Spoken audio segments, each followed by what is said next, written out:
नमस्कार, राम राम। हरियाणा में आपका स्वागत है। मैं हूं आपके साथ भावना त्रिपाठी। रुक करेंगे प्रदेश की तमाम बड़ी खबरों की ओर। दिल्ली में हरियाणा के सीएम नायब सिंह सैनी ने बीजेपी के राष्ट्रीय अध्यक्ष और केंद्रीय मंत्री जेपी नड्डा से मुलाकात की। ये मुलाकात दिल्ली एयरपोर्ट पर हुई, जिसके बाद सीएम सैनी महाराष्ट्र के लिए रवाना हुए। मुख्यमंत्री नायब सिंह सैनी महाराष्ट्र के लिए रवाना हुए, तो वहीं एयरपोर्ट पर मुख्यमंत्री की मुलाकात जेपी नड्डा से हुई। तस्वीर दिल्ली एयरपोर्ट से है, जहां हरियाणा के मुख्यमंत्री नायब सिंह सैनी की मुलाकात जेपी नड्डा से हुई, तो वहीं इस मुलाकात के बाद मुख्यमंत्री महाराष्ट्र के लिए रवाना हो गए।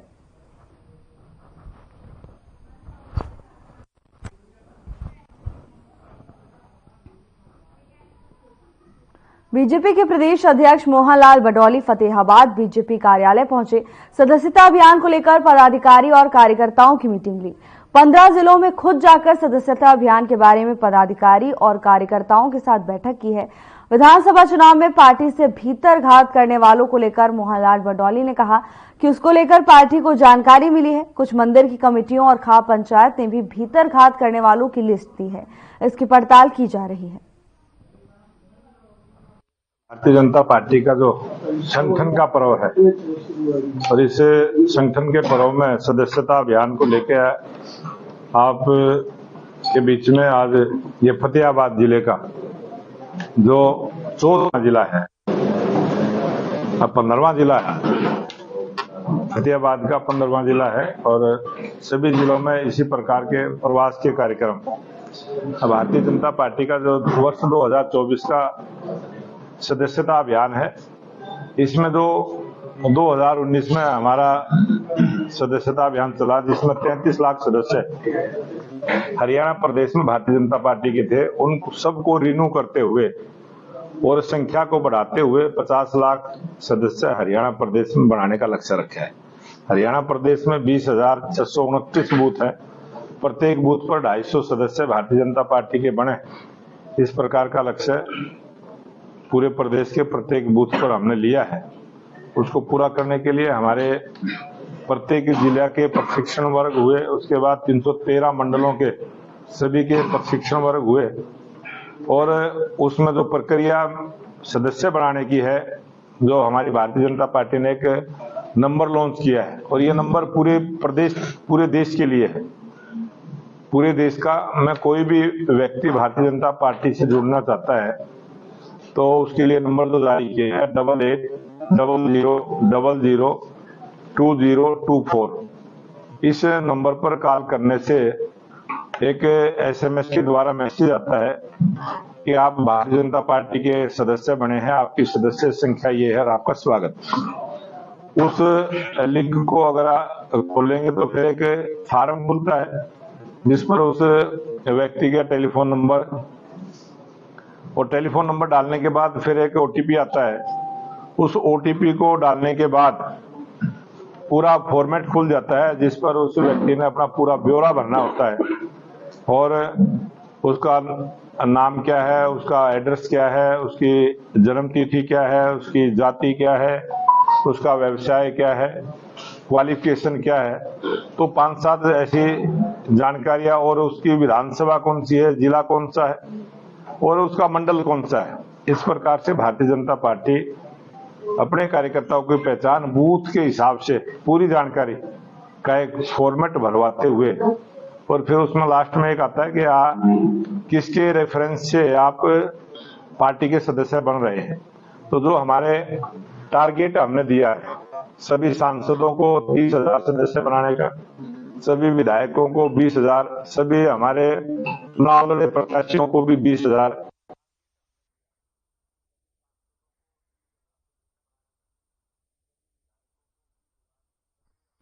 बीजेपी प्रदेश अध्यक्ष मोहनलाल बडौली सिरसा पहुंचे। सदस्यता अभियान को लेकर कार्यकर्ताओं की मीटिंग ली। इस दौरान उन्होंने सभी कार्यकर्ताओं से संगठन के विस्तार को लेकर चर्चा की। संगठन के विस्तार के लिए सभी 90 विधानसभा में जाकर पदाधिकारी और कार्यकर्ताओं से राय ली जा रही है। बीजेपी प्रदेश अध्यक्ष ने कहा कि सदस्यता अभियान को लेकर हरियाणा बीजेपी ने टोल फ्री नंबर जारी कर दिया है।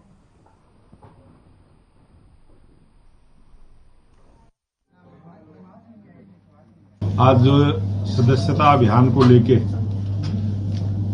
सिरसा जिले की बैठक ये हमारा संगठन पर्व और संगठन पर्व में जो भारतीय जनता पार्टी की लोकतांत्रिक व्यवस्था है उसको मजबूत करते हुए 2024 में फिर 6 वर्ष के लिए भारतीय जनता पार्टी के सभी कार्यकर्ताओं को दोबारा से रिन्यू करने का काम और भारतीय जनता पार्टी में नए सदस्यों को सदस्य के रूप में मेंबर बनाने का अभियान पूरे देश में चला है और 21 अक्टूबर से हरियाणा प्रदेश में, क्योंकि यहाँ विधानसभा के चुनाव थे, विधानसभा के चुनाव के बाद 21 अक्टूबर से हरियाणा में भी यह अभियान चला है।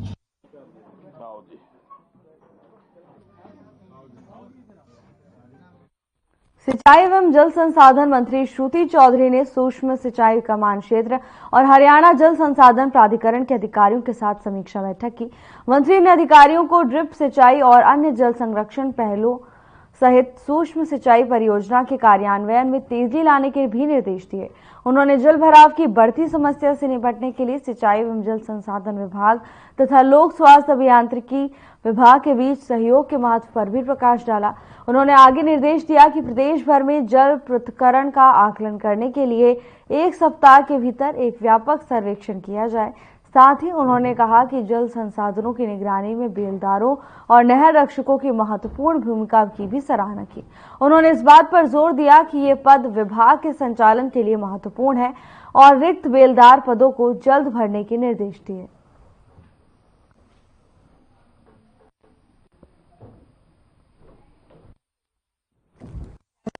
मंत्री श्रुति चौधरी ने अधिकारियों के साथ बैठक की। इस दौरान उन्होंने तमाम अहम मुद्दों को लेकर चर्चा की और अधिकारियों को निर्देश दिए हैं कि जल्द से जल्द सभी कार्य पूरे किए जाएं। इसके साथ ही कार्यों में तेजी लाने के निर्देश भी श्रुति चौधरी की ओर से अधिकारियों को दिए गए हैं।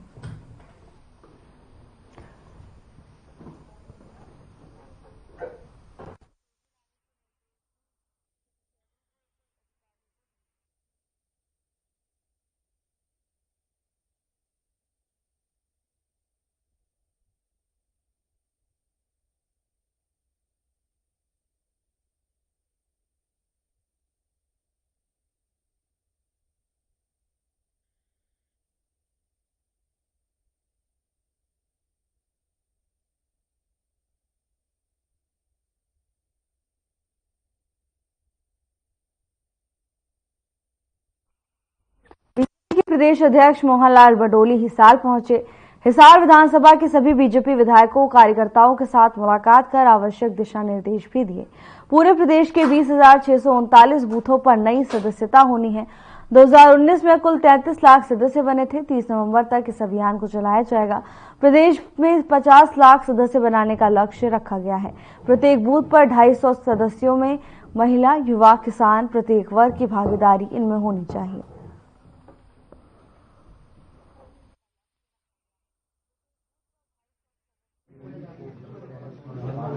आज ये हिसार जिले की जो सदस्यता अभियान भारतीय जनता पार्टी का 2024 का चला है और भारतीय जनता पार्टी का जो ये संगठन का पर्व है, इसमें पूरे हरियाणा प्रदेश में 20,629 बूथों पर भारतीय जनता पार्टी की नई सदस्यता होनी है और इसमें जो पुरानी सदस्य 2019 में हमारे 33 लाख सदस्य बने थे, उन सबको रिन्यू करने का काम है और 21 अगस्त के बाद हरियाणा प्रदेश में भी, क्योंकि विधानसभा के चुनाव थे, उस वजह से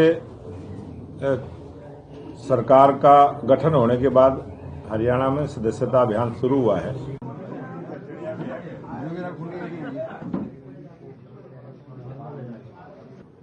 आज की पत्रकार वार्ता में सभी छायाकार पत्रकार हमारे बीच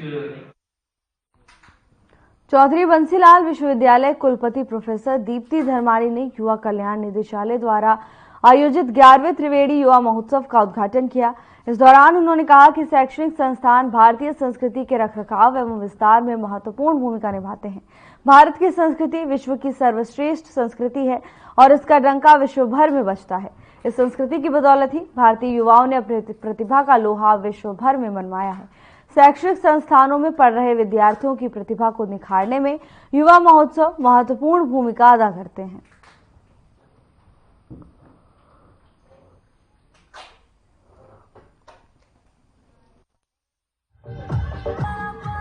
ग्यारहवां त्रिवेणी युवा महोत्सव 15 से 19 तक हमारे यहाँ चलेगा। जैसे कि डायरेक्टर यूथ वेलफेयर ने अनाउंसमेंट किया है कि इस महोत्सव में 30 कॉलेज और 1800 से अधिक पार्टिसिपेंट्स जो हैं वो भाग लेंगे।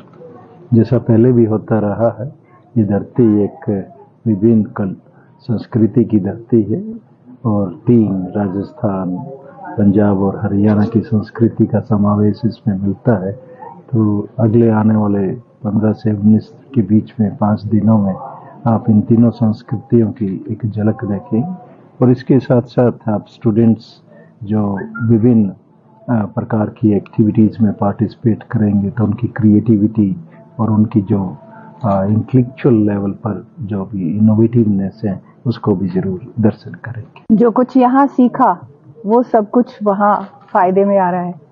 अगर यहाँ काम नहीं करती, सीखती नहीं तो वहाँ कुछ दे नहीं पाती। तो जो कुछ भी वहाँ दे पाऊंगी वो सब इसलिए क्योंकि सीडीएल न्यूज ने मुझे वो सब सीखने के लिए अवसर प्रदान किया। इसके लिए मैं हमेशा सीडीएलयू की कृतज्ञ रहूंगी। किस तरह की परफॉर्मेंस देखने को मिली?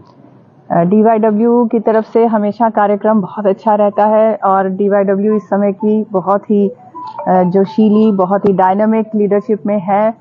कुलपति अजमेर मलिक जी के संरक्षण में जो भी कार्यक्रम यहाँ आयोजित किया जा रहा है बहुत ही खूबसूरत तरीके से आयोजित है। इन 5 टीम्स में अगर समय रहते बीजेपी प्रदेश अध्यक्ष मोहनलाल बडौली का बड़ा बयान सामने आया है। उन्होंने कहा कि बीजेपी भारत की सबसे बड़ी पार्टी है और मोदी ऐप के माध्यम से लगातार लोग बीजेपी के सदस्य बन रहे हैं। हरियाणा ने हर बूथ पर 250 सदस्य हों, इसके लिए बीजेपी अभियान चला रही है। इसके साथ ही उन्होंने कहा कि कांग्रेस हार का ठीकरा ईवीएम मशीन पर फोड़ रही है, जबकि उनके कुछ नेता ही पहले ईवीएम तक रहे हैं। वो समझते हैं कि मशीन में कुछ नहीं होता, वो इस बात को नहीं बोल रहे हैं। तो वहीं भिवानी के विधायक घनश्याम सर्राफ ने भी कहा कि नए कार्यकर्ताओं को जोड़ने के लिए प्रदेश में कवायद छेड़ी जा रही है।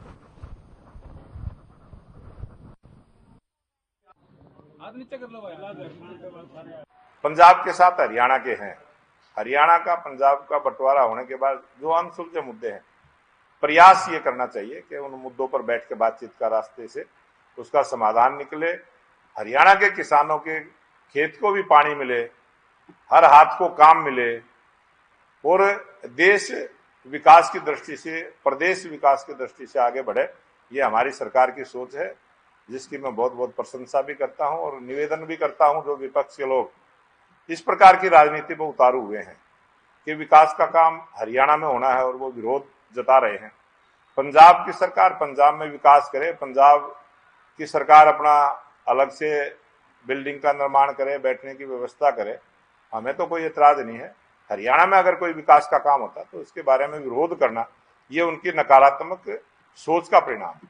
पंजाब की सरकार है और जिस प्रकार की सोच उस सरकार की है वो हमने दिल्ली में भी देखी है, पंजाब में भी देखी है। आने वाला समय होगा, जनता इसका इलाज करेगी। भारतीय जनता पार्टी को जिताने का सबसे बड़ा हाथ हरियाणा की जनता जनार्दन का है, जिसका हमने सम्मान किया है, जिसको हम भगवान के रूप में मानते हैं और हम उन सबका धन्यवाद करते हैं जिन्होंने भारतीय जनता पार्टी की सरकार बनाने का काम किया। जनवरी में जब भी चुनाव होते हैं, हरियाणा प्रदेश के नेता भी वहाँ चुनाव में जाते हैं, यहाँ के कार्यकर्ता भी जाते हैं और हरियाणा की बहुत बड़ी आबादी दिल्ली में जाके बसी है और जिस प्रकार के रिजल्ट हरियाणा में आए हैं उसी प्रकार के रिजल्ट दिल्ली के चुनाव में भी भारतीय जनता पार्टी के पक्ष में आने वाले। महाराष्ट्र में और जो झारखंड में चुनाव है वहाँ वातावरण बना है और जो हरियाणा का चुनाव है पूरे देश में जो नकारात्मक सोच के साथ एक झूठा प्रचार करने का काम कांग्रेस ने किया था, वो नैरेटिव हरियाणा की जनता जनार्दन ने तोड़ने का काम किया है। जिसमें ये जो कार्यकर्ता बनाओ अभियान चल रहा है उसके बारे में विस्तृत से चर्चा हो रही है और मैं मानता हूं कि इतना टारगेट किसी भी हमारे पार्टी के कार्यकर्ता को दिया है तो वो निश्चित रूप से अपना लक्ष्य पूरा करेगा। और किसी में कमी आती है तो विधायक और सांसद भी उनके साथ जाके ये हम कार्यकर्ता बनाने का आह्वान किया है, उसी को आगे बढ़ाएंगे। हाथ नीचे कर लो भाई।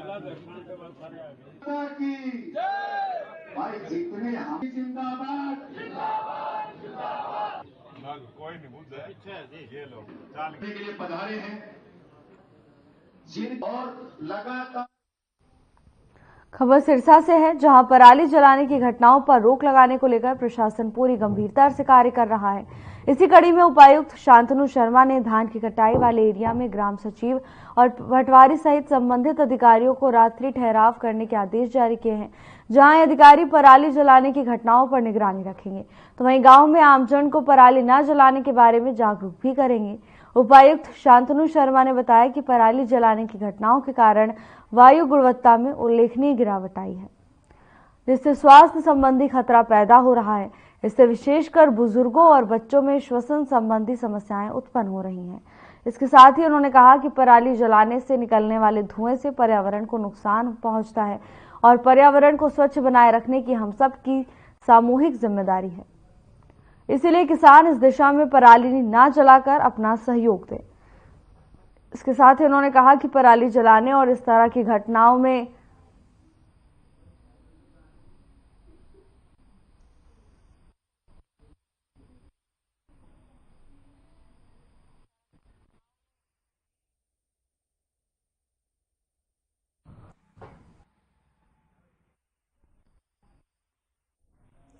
गोगामेड़ी थाने की कमान अब महिला थानेदार संतोष ढाका को सौंपी गई है।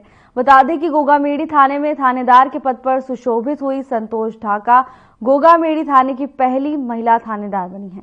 अजय गुरु के स्थानांतरण के बाद संतोष ढाका को गोगामेड़ी थानेदार के पद पर लगाया गया है।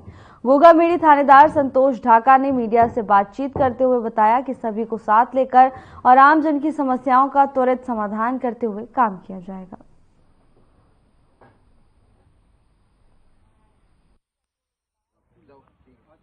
मेरी सबसे पहले प्राथमिकता रहेगी अपराधियों में भय और आमजन में विश्वास, और अपराध में धरपकड़ रहेगी। नशे के खिलाफ सख्ती से कार्रवाई की जाएगी, सख्ती से और कार्रवाई की जाएगी, नाकाबंदी की जाएगी और गश्त ज़्यादा से ज़्यादा की जाएगी और सख्ती से कार्रवाई की जाएगी। उनके लिए भी सख्ताई से गश्त की जाएगी, नाकाबंदी की जाएगी और लोगों की आराम तलाश ली जाएगी। सभी जगह गश्त ज़्यादा से ज़्यादा बढ़ाई जाएगी।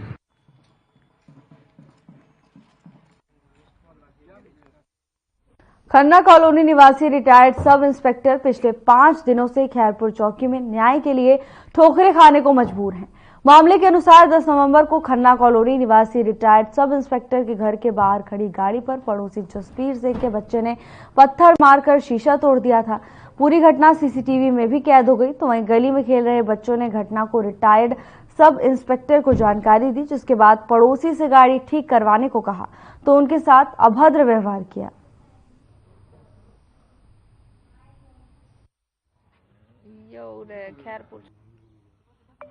मामला ये हुआ जी, मेरी गाड़ी के आगे बच्चे खेल रहे थे और पीछे एक मेरे पड़ोस में है जसवीर सिंह, वो ऊपर कुछ काम कर रहा था, साथ में उसका दोता नूर खड़ा था। उसने ऊपर से पत्थर मारा जो मेरी गाड़ी पे आगे मेरे शीशे पे लगा, जो मेरा शीशा टूट गया।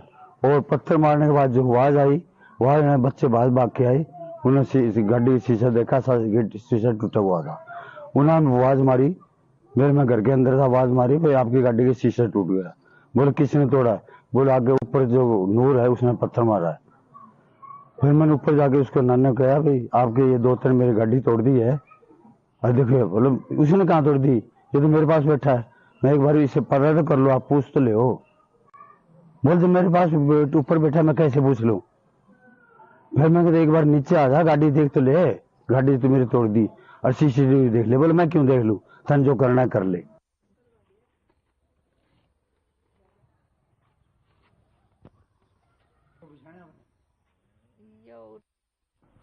बल्लभगढ़ के हरिविहार में सुबह लोगों ने नशा करने वाले एक युवक को बांधकर बिजली के खंभे से बांधकर उसकी पिटाई कर डाली। इसके बाद स्थानीय लोगों ने इसका वीडियो भी बनाया है। तो वहीं इस मामले की सूचना संबंधित थाना पुलिस को दे दी गई है। सूचना मिलते ही डायल 112 की जिप्सी मौके पर जा पहुंची। फिलहाल पुलिस मामले की जांच में जुटी हुई है।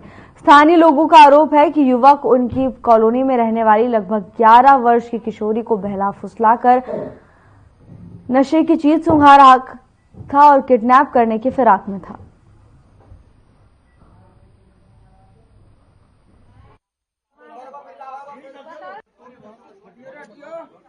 अंकल क्या बोलते हैं, इसलिए ना पहले मुझको क्या बोलते मैं और मेरी दीदी गई थी घूमने फील्ड में। अब मुझे लगा यहाँ से रास्ता, दीदी को लगा यहाँ से रास्ता था और ये मुझसे पूछने लगा क्या होगा। फिर इसने मुझे कॉफी दिया। फिर ये मेरा हाथ पकड़ के फिर बोलने लग गया कि चलो तुम मेरे साथ चलो। मैंने बोला मैं नहीं जा रही। हाँ, फिर क्या बोलते हैं, इसने मुझे ऐसे करके गवाड़े वाले बुलाया। फिर क्या बोलते हैं, इसने मुझे वो बोला तो यहाँ तक आके मुझे सुखाने लग गया। कुछ मैंने बड़े आपा को बताया तो ये भगने लग गया। क्या सुंघाया था? उसकी जेब में है। वही सुंघाया था मुझको, नशेड़ी वाला। हाँ, नाम तुम्हारा? अल्ताफ। कहाँ रहते हो आप? आशियाना। क्या हुआ था तुम्हारे साथ? मैं तो यहाँ से आ रहे थे, लड़की जा रही थी, मैं ऐसे जा रहा था सीधा काम पे। किडनैपिंग करने आए थे आप? मतलब अपने सीधे काम पे जा रहा था। यहाँ फिर इन भाई ने वापस बुलाया था, मैं वापस ऐसे उल्टा चला गया था। फिर भाई ने मुझे पकड़ के लिया। ये लड़की को कोई सोलोचन वगैरह कोई क्या सुंघा रहे थे आप? कुछ भी नहीं। इस जेब में क्या सोलोचन क्यों रखी है? ये तो मैंने पी रखी थी। सोलोचन पीते हो आप? नशा करते हो? और क्या क्या नशा करते हो? बस ये छोटी बच्ची आरोप लगा रही है, गलत लगा रही है। मैंने इसको नहीं सुना। अरे तो सही है, तू भगा क्यों? ये तो मुझे नहीं पता क्या चीज है, पर यही सुना था मेरी लड़की को। नशे आपकी बेटी थी? हाँ जी। कहाँ की घटना है ये है मैदान की है। अभी तो कबाड़ी वाले मैदान। कितने बजे घटना है? ये अभी 6:30 बजे सुबह 6:30 हाँ, बजे। अभी पता लगा कौन है, कहाँ का है? ये जी मैं कभी उसको बोलता हूँ तो ये बोलता मेरा नाम अल्ताफ है, कभी सोनू है, फिर कभी कहता मैं नंबर नहीं दूंगा। क्या लग रहा है आपको? क्या हुआ होगा? किडनैपर है। किडनैपर लग रहा है। हाँ, क्योंकि पहले भी हादसा 1-2 कर चुका है ये। पुलिस को बता दिया? आज में आने वाले ही तो कर रहे हैं। क्या कह रहे पुलिस वाले? वो कह रहे हैं मैं अभी आ रहा हूँ, अभी तक आए नहीं है।